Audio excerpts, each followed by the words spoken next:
why high earners are living paycheck to paycheck. Work can feel like a hamster wheel. No matter how hard they run, it never feels like enough. Americans, on average, say they would need $520,000 a year to feel rich. And Damn, really? 520 grand to feel rich?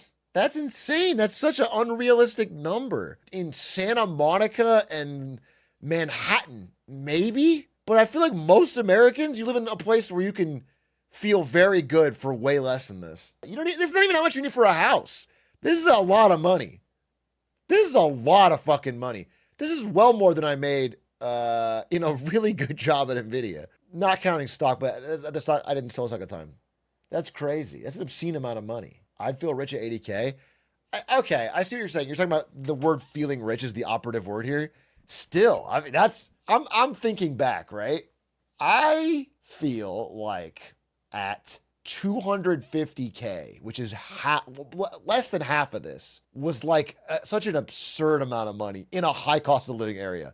It felt like unless you have kids or something, I guess, it was like you have enough money for rent, groceries, vacations, and savings. Everything you want, bro. That was amount of money for everything and more, and car, and 520 is really an absurd amount. I'm just saying, if this is you're setting yourself up for a lot of disappointment, unless you just hit it or have rich family. That's just a lot of money. That's like, I think that's 1% maybe or less of Americans.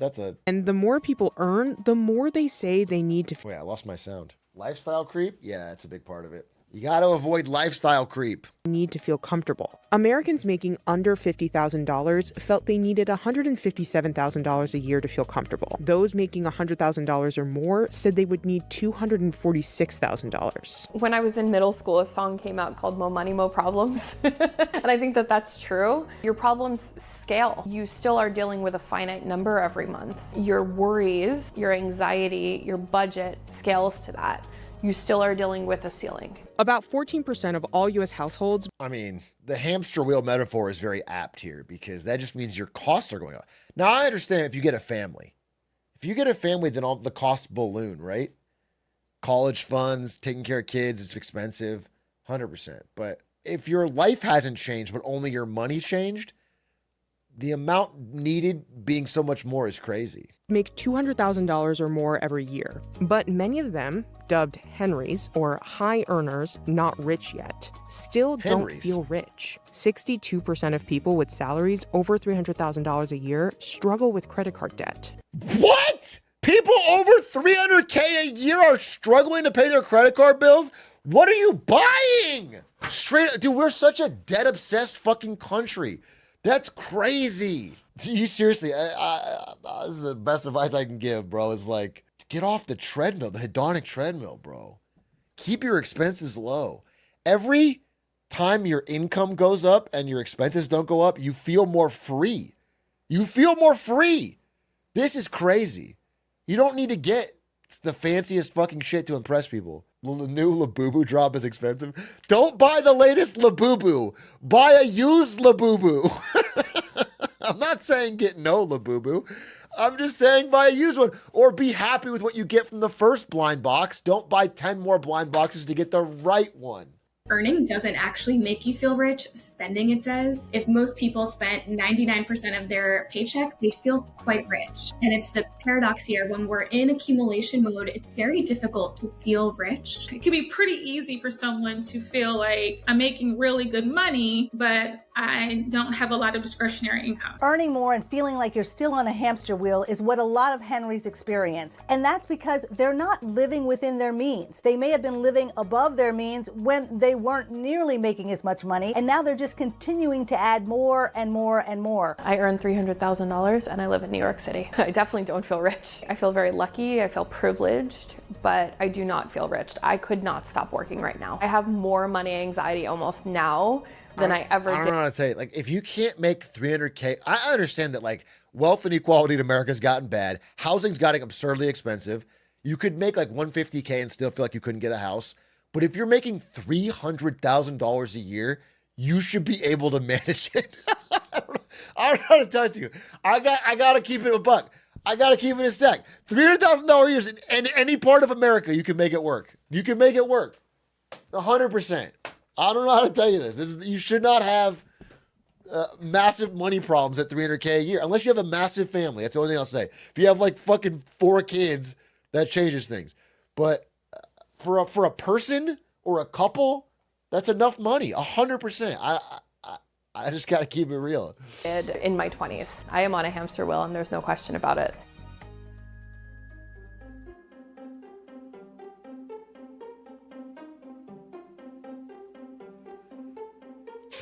Henrys often don't feel rich compared to others. Many Henrys are cash rich and asset poor. So they're typically people under 40. They don't have childcare hours available. They're first-time home buyers in the housing market. They're paying off student loans early, hopefully. And their income usually hasn't hit a career peak. So they're very much in that not rich yet bucket, but they very well could be in the future. Oh, I 100% feel like a Henry. Marian Contreras was a professional composer, band leader, and pianist who started her virtual assistant business in 2016. That year, I started to grow slowly, and I was suddenly earning more money than I had ever earned in my life. And I think the number was something like $35,000 by the end of the year. And I went, wow, this is really great. I can grow this. She then expanded into a digital marketing consulting agency during the pandemic. For the calendar year of 2025, we're just on track to make 1.4 million. We're hoping to get to 1.5 or possibly even 1.6. I'm anticipating my owner's draw to be anywhere between 300,000 and 400,000. Had a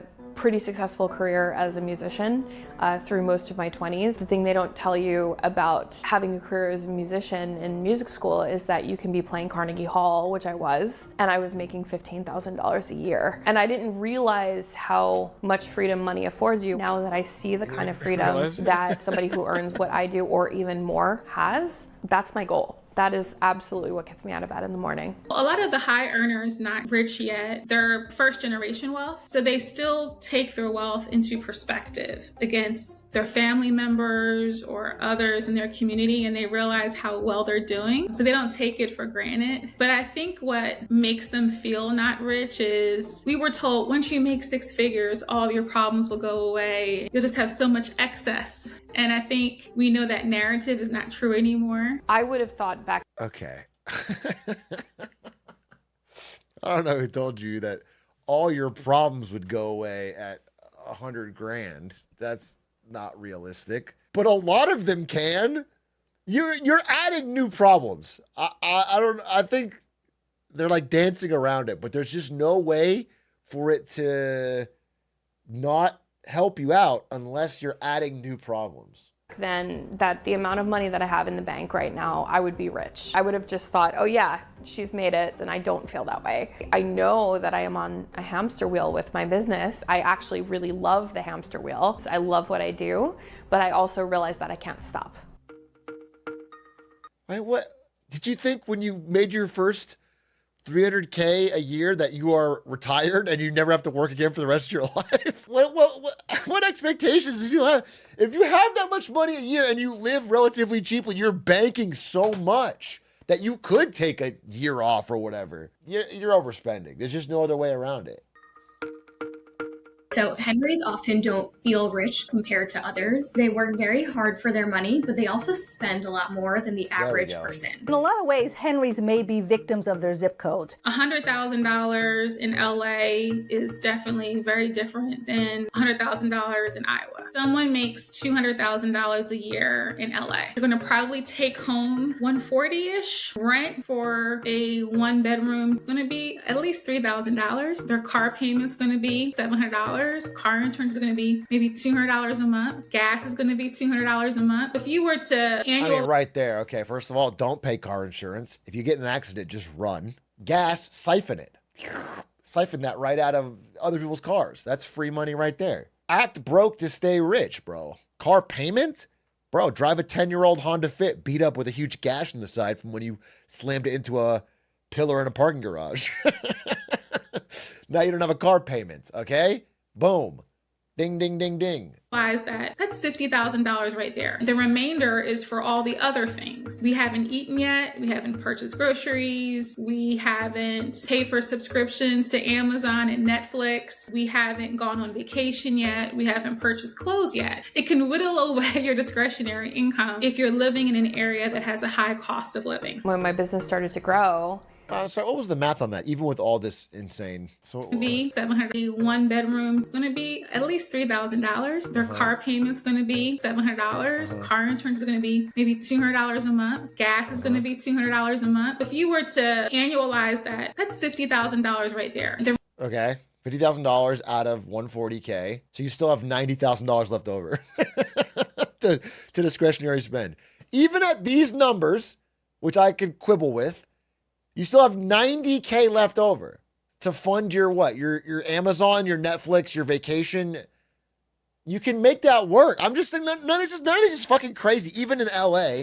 And you picked the worst example. There's a Drake song where he goes, I might spend $50K on a vacation just to show all my homies that we made it. Okay? So if you're doing that, you still only have 40 grand left over. Even if you're throwing Drake vacations. Income, if you're living in an area that has a high cost of living. when my business started to grow, one of the first... Oh, you know what they didn't include? That's the problem. They didn't include where you have to gift your favorite streamer, your favorite marketing and business streamer. You have to do at least 20 to 30K on that. That's okay. That actually does eat up a lot of, because that is an important expense. You're not really living if you're not making sure that your streamer has. Okay, now that I see that, it's like, yeah, I guess it is kind of hard because that's non-negotiable. Like you can't cut that expense. I could definitely see that being a problem. Yet we haven't purchased clothes yet. It can whittle away your discretionary income if you're living in an area that has a high cost of living. When my business started to grow, one of the first things that I started spending more money on right away was food, because I don't have time to cook. I had more money than time, and so I started eating. Dude, this is crazy. It's all going to come back to private taxi for burrito. Says me. Exactly, says me. Okay, I make more than this, and even I have cut this expense. I don't do it anymore. I have the meal kit thing in my fridge. Okay, even I don't do it. It's an insane, absurd waste of money, 100%. You know what's crazy, though? I guess it was cheaper, but like living in fucking San Jose, making, I don't know, like $175 at the time, because I'm not counting the stock. I did a lot of Uber Eats or whatever, and I still had plenty left over. Plenty. I had expensive rent. I still ordered food, and I had California taxes, and I still had plenty left over. You have to be, I think, spending like fucking crazy. I just don't buy it. I don't buy that it's like so hard to make 300K work. I won't buy it. I won't buy it because I've lived through something similar for less, and I didn't even care that much or watch it that closely, and you still have plenty left over. Eating GrubHub 3 meals a day most days. After that, it became rent, because 3 meals a day? Oh my God. 3 GrubHub meals a day in New York? No fucking shot. Dude, this is like a rage bait video. I feel like I'm going to turn into, who's that guy? The guy that does rage bait financial advice. Caleb Hammer. I'm going to turn into fucking Caleb Hammer. This is crazy, dude. They picked this woman to rage bait me. She makes $300K in New York. I can't make it work. I don't feel rich. I GrubHub 3 meals a day. It's a remote consulting business, but you have to live in downtown heart of New York. Oh my fucking God, dude. I hit $1 million a year in revenue, and I said, that's it, I'm moving to Manhattan. And so my rent doubled, and I suddenly was paying $4,000 in rent. What is... Suddenly? Dude, describing it as suddenly like it just happened to you. So, like out of nowhere. I said, that's it, I'm moving to Manhattan, and then all of a sudden, like this meteor hit, and suddenly I had $4,000 a month rent for some reason. And all of a sudden, I was spending 3 meals a day on GrubHub, and oh my God, of course. Of course. Very worth it to me is to live where I want to live. By the way, 4K from Manhattan, based on my understanding from this recent stream, is a good deal. Her apartment looks like it costs more than that. That I could live here. For about a year, I would walk outside my apartment and just like look around and just be like, oh my gosh, here I am. So that was lifestyle creep for me. Lifestyle creep is the common phenomenon of spending a little more money as you earn more. A little more? It can more? happen to anyone at any income. Lifestyle creep can really sneak up on you. You start earning more and then you decide, well, I can buy more things. I need a second car. I need a bigger home. I need to go on this European vacation. I deserve this European vacation. I'm just going to tell you, man, if you get this and instead of buying the extra thing, you just put it towards paying down whatever debt you have, it feels so fucking good. I promise you, I promise you, I promise you. Best financial advice I can give you in my whole life. If for whatever reason things work out and you start making more money than you thought, take that extra money and pay down debt. You feel free. It's like fucking shackles being taken off you. It's incredible. Just do that for a few years. You'll feel awesome. It's way, way better than whatever you're going to spend it on. I promise. I promise. Because I work hard for my money. The problem is if you're not continuing to increase your savings at the same time, you are putting your financial future in jeopardy. That shift happens everywhere in our lives, from the small purchases to the really big ones. Cars, houses, vacation. And it feels so good. I've been making payments to the national debt. Yeah. What I'm saying is any extra money you get, sell it to the United States national debt. And it feels so fucking good. It feels so much better than buying something for yourself to pay 1/1,000,000% of the daily spend of the Fed.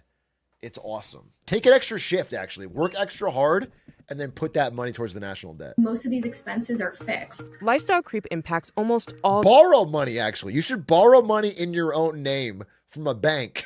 Get a second mortgage on your house and then use that money to pay the national debt. Because now it's your problem. Now you can figure it out, but it's not Uncle Sam's problem, which is nice. Get it off his books. Tax brackets, but it can take different forms. One 2024 study found that when low and middle income households were given an additional $1,000, no strings attached every month, their spending increased primarily on basic necessities, such as food, transportation, and rent. However, when higher income households were given the same $1,000, they increased spending on both necessities as well as discretionary expenses, like Marie did. I spend more on my hair. I spend more on makeup. I get my lashes done. I get my nails done. I think it's just something that comes with the territory. Birds of a feather. Oh my God, it's such rage bait.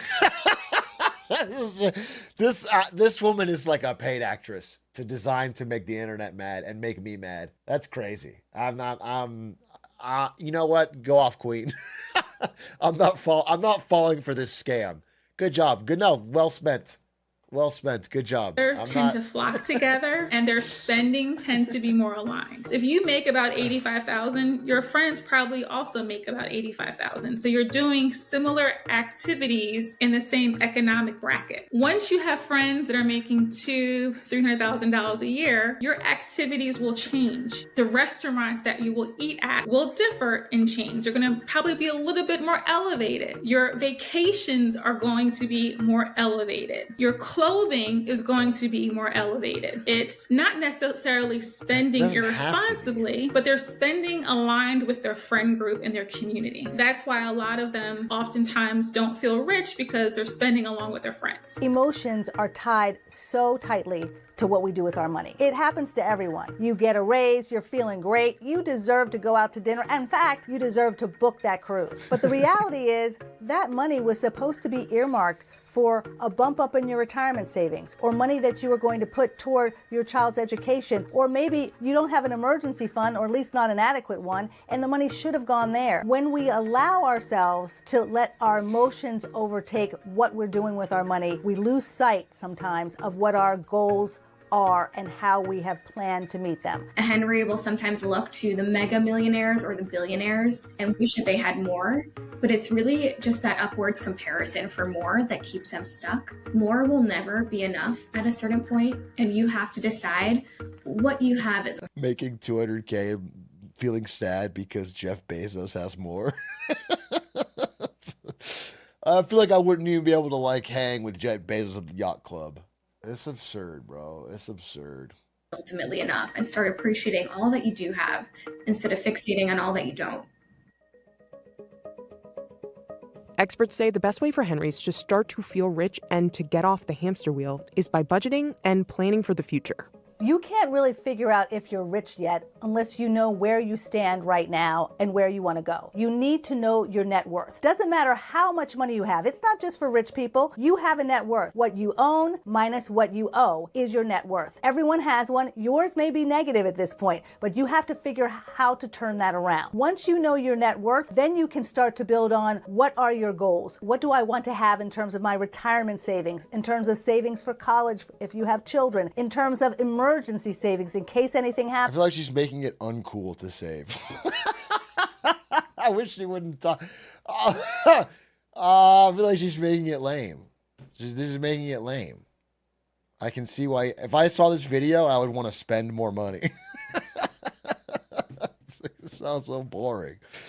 This makes it sound so boring. Dude, I swear to God, it's fucking cool just to pay down debt, to have no major bill coming that you have to worry about. I talked about this on the podcast, maybe. Maybe it was the Patreon or something. Maybe it was just Aiden.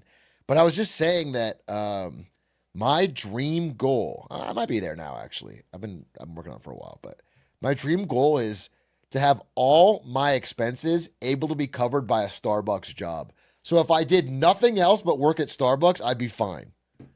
I got no debt. I had a paid off car, paid off house, paid off everything. And just have to worry about food, whatever food and whatever, and I could pay it off with Starbucks. And I think I'm there, I'm there. But that was my goal for the longest time. You'd be a bad barista. You'd probably get fired from Starbucks. My plan's gonna go to shit when I get fired one week in, dude, because I fucking keep making terrible drinks. But that's the goal. That's the fucking goal. And I think that's way cooler than buying a cooler car. If you're not a car person. Like, if you get deep psychic joy from cars, then yeah, get a fucking nice car.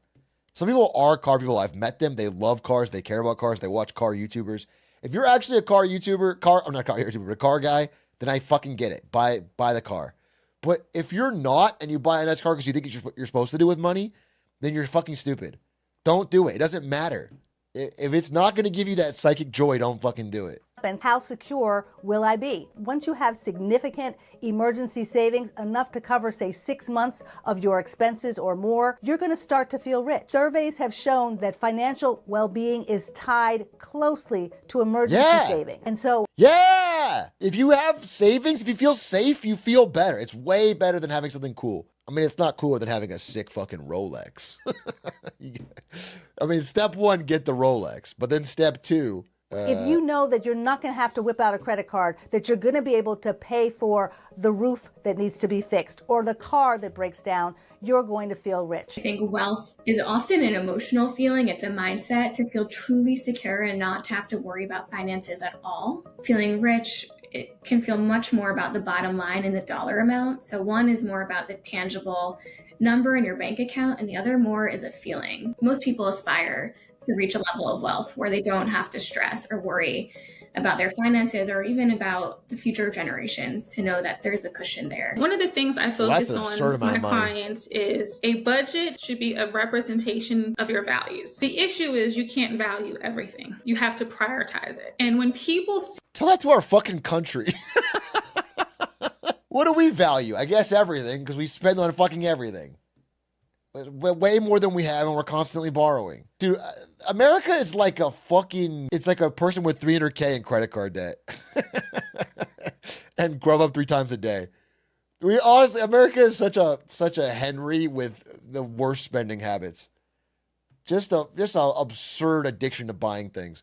10 cars, all leased, all on payments. See the hard numbers of what they're spending on a monthly or annualized basis, and they see, oh my gosh, I'm spending $5,000 a year eating out. I will ask the question, are you enjoying those meals at $5,000? Is it bringing you that much excitement and that much joy? And most people will say, no, Camila, it's not. The food is okay. I'm doing it to be social. Well, we'll talk about other ways that you can be social without spending $5,000 a year. Being social, just sit in your fucking room and play video games. That's more fun than being social, and it costs less. I solved your fucking problem. Eating out. You can't buy clothes consistently, travel consistently, eat out. If you want to be social, watch a streamer. That'll scratch the itch nice and good, and you can save money. Just make sure to gift a sub. You have to pick maybe 1 or 2 things where you're going to focus your discretionary spending and then take that extra and reroute that to savings so you can start feeling rich. Spending gives this immediate dopamine fix, and seeing wealth in an account with numbers and commas often can be far more satisfying, though we don't realize it in the moment. It's almost like the difference between an exciting yet very toxic relationship versus a secure and stable long-term partner. I think the feeling of safety and the feeling that you can weather this long-term financial storm is far more satisfying, and we have to train ourselves to value that safety over the quick fix of a fancy car or a shiny new watch. My advice for somebody who's on the hamster wheel is understanding the trade-off. I could get off the hamster Nobody wheel wants your advice. And I know that. And I know that my circumstances Nobody may wants your change. advice. For right now, this is the answer for me. My advice to somebody who's feeling that anxiety is understand that this is a choice. There are trade-offs. What I have learned is that I have been very burnt out and exhausted as a person who doesn't earn a lot of money. And I have been burned out and exhausted as a person who does earn a lot of money. And I would take being a person who's burned out and exhausted and has money any day of the week. That was the stupidest I've ever heard in my whole life. Wow! Shocker! No fucking shit!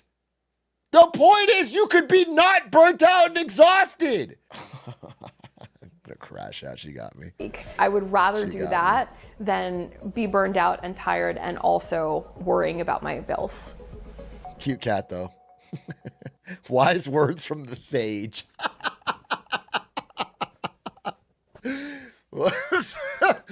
Somebody said, "Wow, that's wow, wise words." I never thought about it like that. That's actually so wise. Wise words from the sage. Okay. Check the comments. I don't even want to. I know what they're doing. I know what you're doing, CNBC. You fucking baited.